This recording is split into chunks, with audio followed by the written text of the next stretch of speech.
It gives me great pleasure to introduce Dr. Dan Hamilton. He is the Austrian Marshall Plan Foundation professor and founding director of the Center for Transatlantic Relations at Johns Hopkins University's School of Advanced International Studies. Dr. Hamilton, could you join us?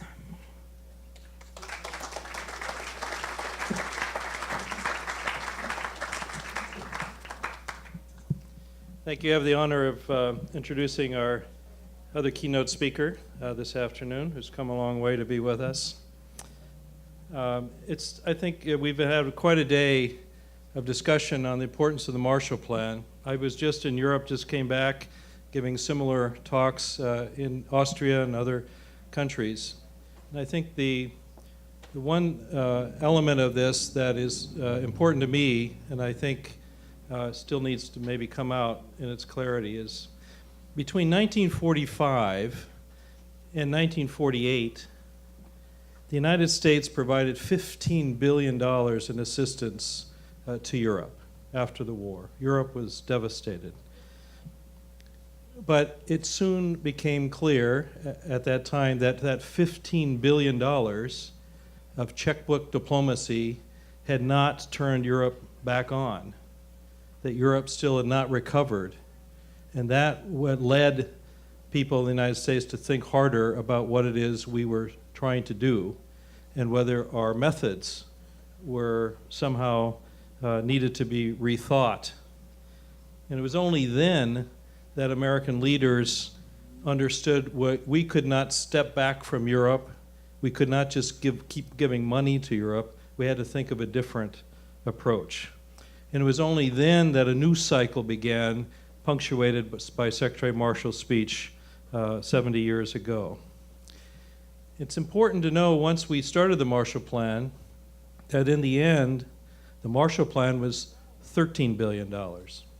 It was less money than we had just given out in the 3 years between 1945 and 1948. And so when we talk about the Marshall Plan, everyone, as we said, around the world wants a new Marshall Plan because they think of the money. But it was the plan behind the plan that really made the difference. And that was its true legacy, I believe, for Europe's better future. Not only did the Europeans have to come together to tell the Americans how they would use the money, they had to do it as a group. They couldn't come individually, each bearing their own flag and saying, here's how we want to use it for ourselves. They had to do it together. And that was to galvanize the European movement. That's what really created what we now see as a true European community. And perhaps no country, as Günter Bischoff had said earlier today, benefited as much from the Marshall Plan as Austria. Per capita among the leading recipients of the Marshall Plan. But if you think about that special nature of Austria at the time, it really transformed it. And I think Günter, in his own book that he said is coming out next week, made this important note of former Chancellor of Austria, Bruno Kreisky, who said the fact that the Austrians joined in with the others and kept going to those meetings in Paris to decide how to receive the funding is what finally turned the Austrians into Europeans. And you can duplicate that probably 16 times in terms of what the effect of the money was, but the effect of the plan was. It was the plan that forced the Europeans to come together and build that movement. So I think it's particularly appropriate that we have the former president of Austria here with us today, Dr. Heinz Fischer and his wife. Dr. Fischer served as president, federal president of Austria from 2004 to 2016. He currently holds the chairmanship of the Advisory Council for the commemorative year 2018, which is the 100th anniversary of the Republic of Austria. And it also includes commemorative events of the events of 1938, which, as you will know, was the annexation of Austria by Nazi Germany and the pogrom night at that time. From 1995 to 2002, he held the position of president of the National Fund of the Republic of Austria for Victims of National Socialism. Dr. Fischer served previously as Federal Minister of Science and Research from 1983 to 1987. From 1990 to 2002, was elected 3 times as Speaker of the National Council, which is the Austrian House of Representatives, and its Deputy Speaker from 2002 to 2004 until his election and re-election by popular vote as the Austrian head of state. One thing that's dear to my heart, besides this illustrious career, he's also a full professor at the University of Innsbruck, where I also taught, and so that's quite a combination. And he is a publisher of a wide variety of books and has edited journals and has followed this dual track all his life. Dr. Fischer, thank you for joining us today. We appreciate it so much. Please come and speak to us.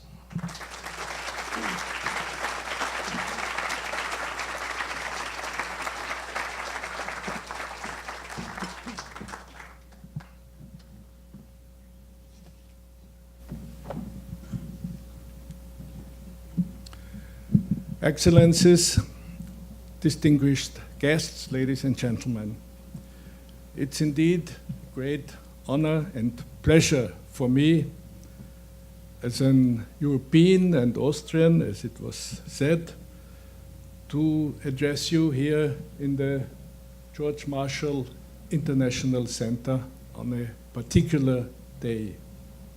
A day that is very, very relevant, not only for the United States, but of course, in particular for Europe and for Austria.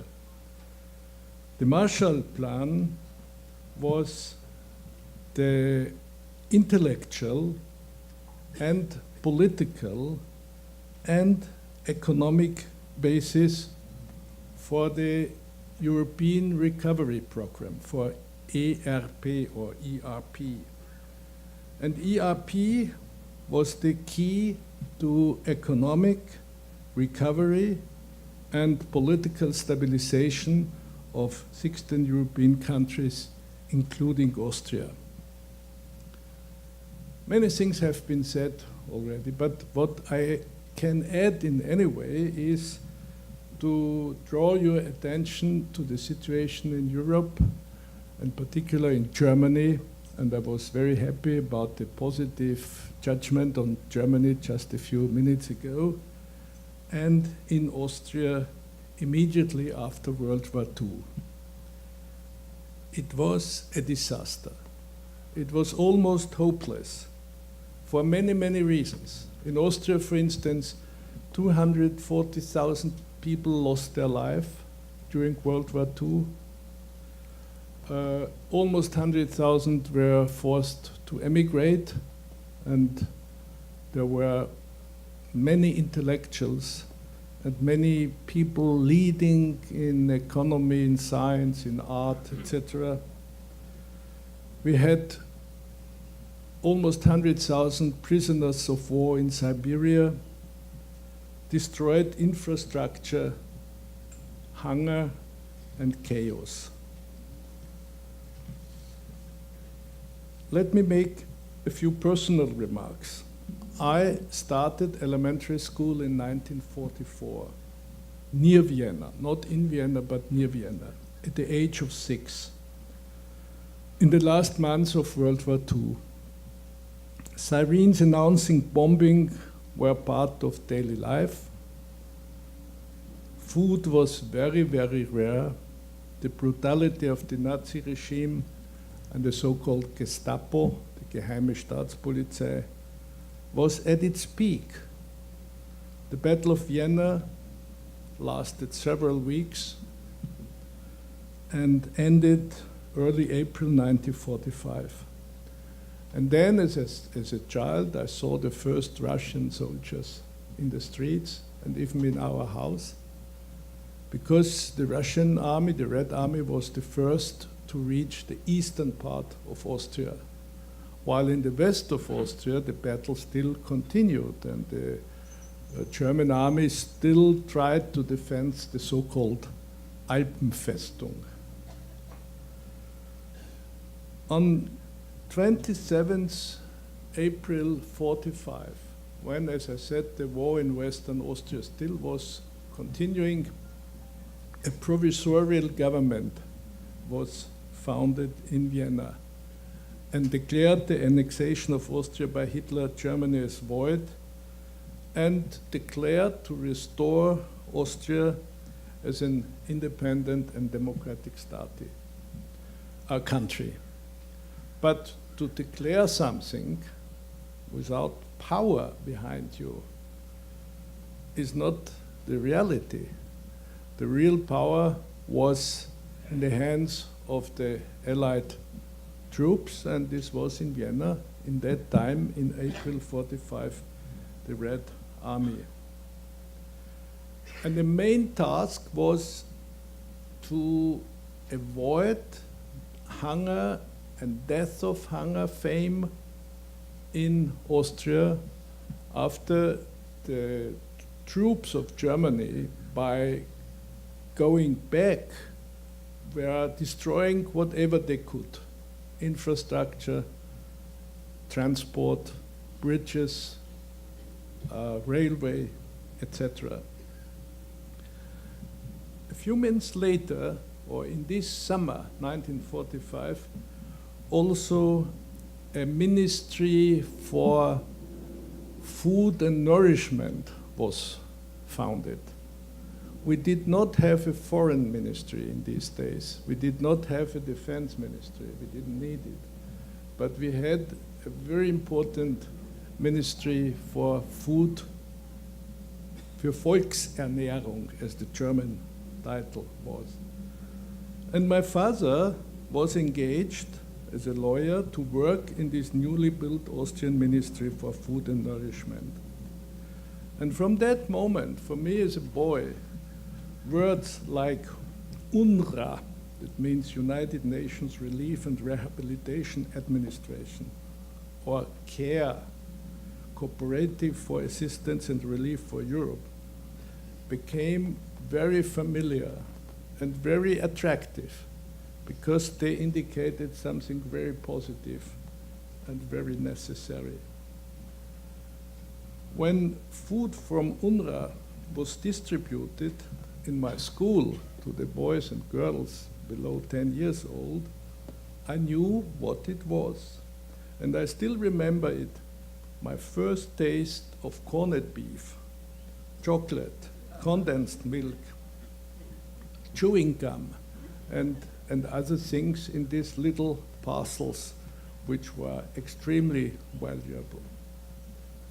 Before I finished elementary school in 48, a new word was on our family table. And this word was Marshallplan, and ERP, as we pronounced it in Vienna, the European Recovery Program. And it was not only on our family table. I'm sure it was around the family tables in many, many Austrian families and many, many European families. And as far as I know, it was even for a few days at least under discussion in Moscow, because the original invitation was addressed to European countries, including Russia, or including the Soviet Union.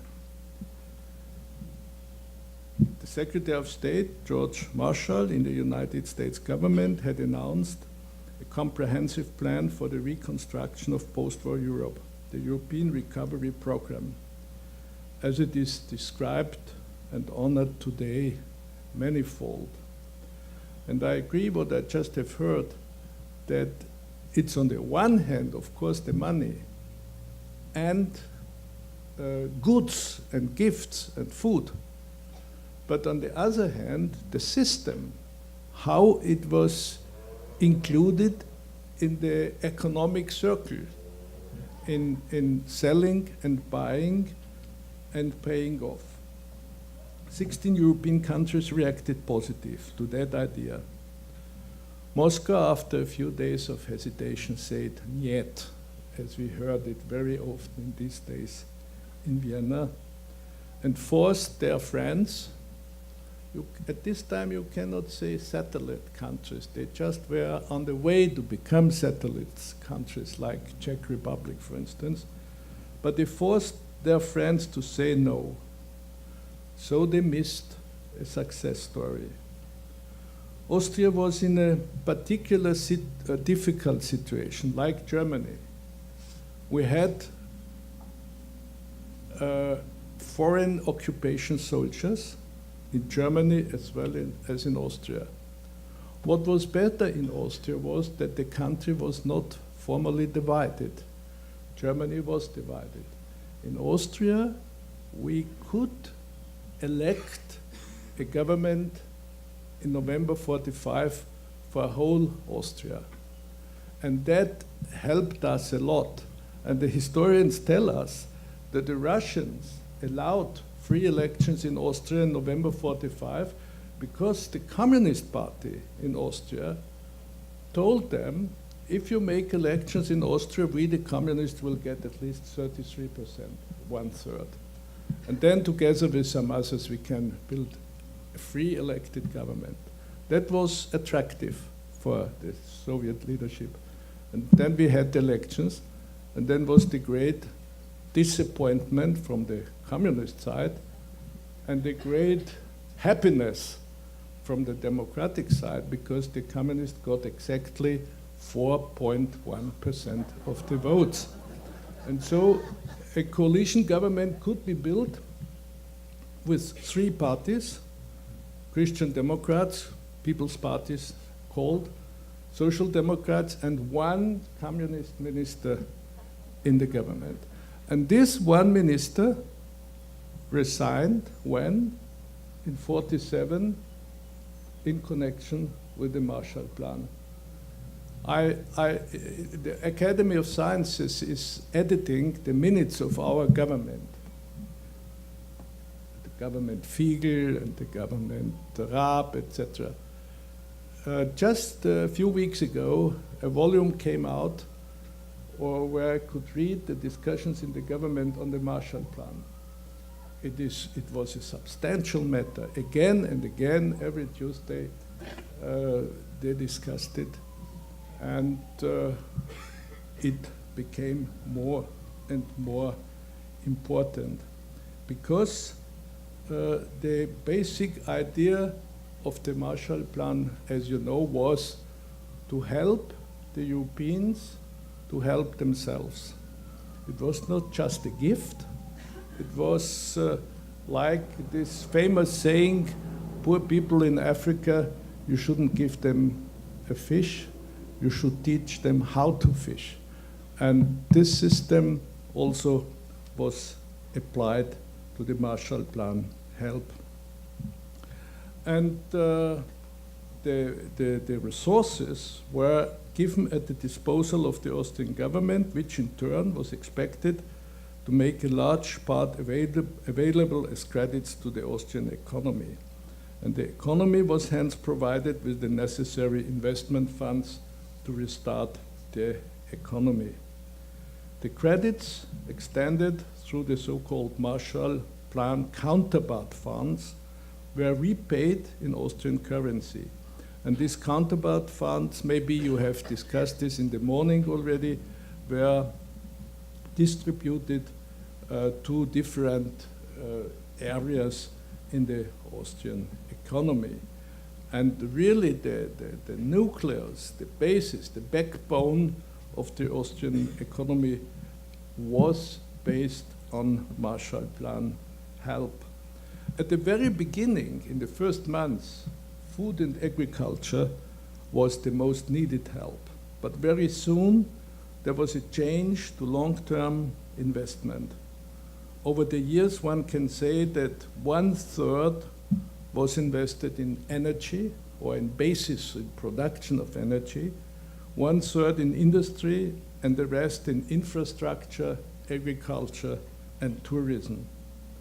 This was, for instance, not the only, but one of the reasons for such a successful modernization of Austrian tourism that now Austria has 8 million inhabitants, but has in 1 year more than 120 million overnight stays from tourists. And tourism plays a central role. Altogether, the Marshall Plan was, as I said, a fundamental pillar for the positive post-war development of Austria and of course of Germany and of course of 14 other European countries. Our big problem in these days, parallel to Germany, was not only the economic restructuring, but the so-called state treaty. Because after World War I, there were the peace treaties from Versailles and Saint-Germain, and they were not very positive in our judgment.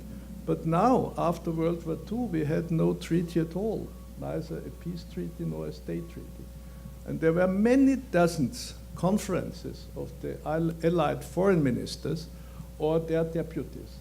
And the Austrian state treaty was always on the agenda, but it was never solved. There were no compromise found, as it was the case in Germany.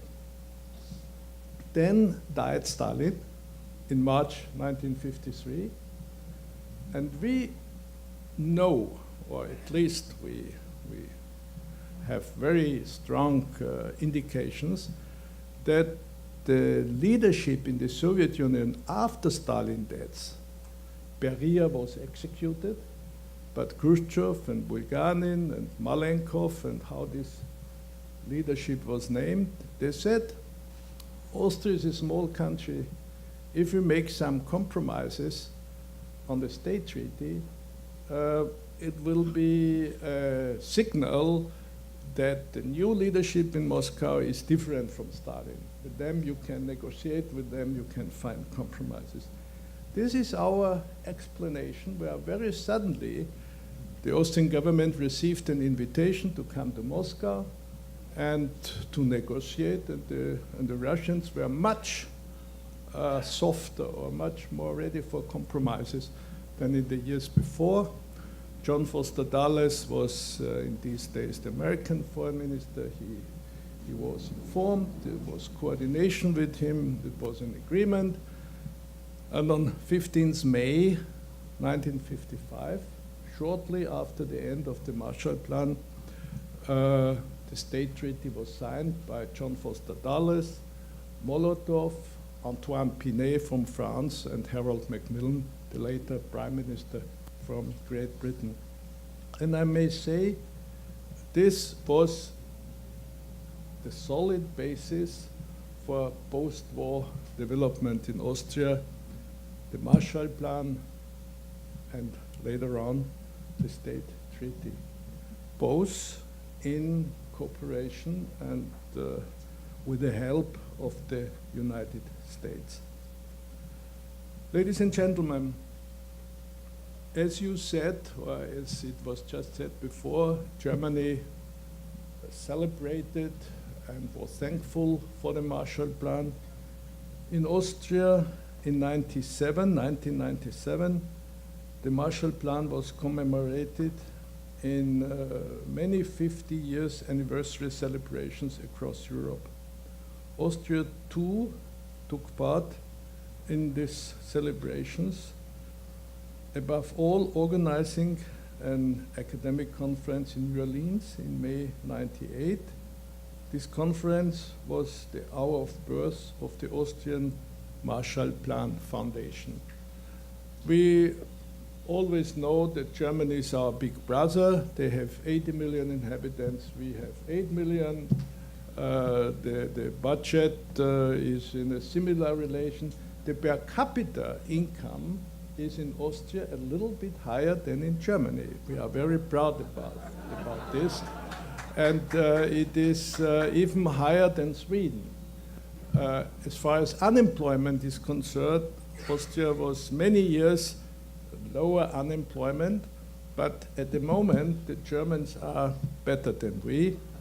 But we shall see how it continues. Next year is 2018, and the Republic of Austria will celebrate in this year, as it was said already, our 100th anniversary. I have to say it's not the 100th anniversary of Austria, because we date our birth in the year 996 and celebrated already 1,000 years of Austria. But it is the 100th anniversary of the Republic of Austria, and the development of Austria is, in my opinion, a proof that people learn from history. Because after World War I, everything you can make wrong was made wrong in Germany and in Austria. And these mistakes, which were made after World War I, were definitely avoided after World War II, as well in Germany as in Austria.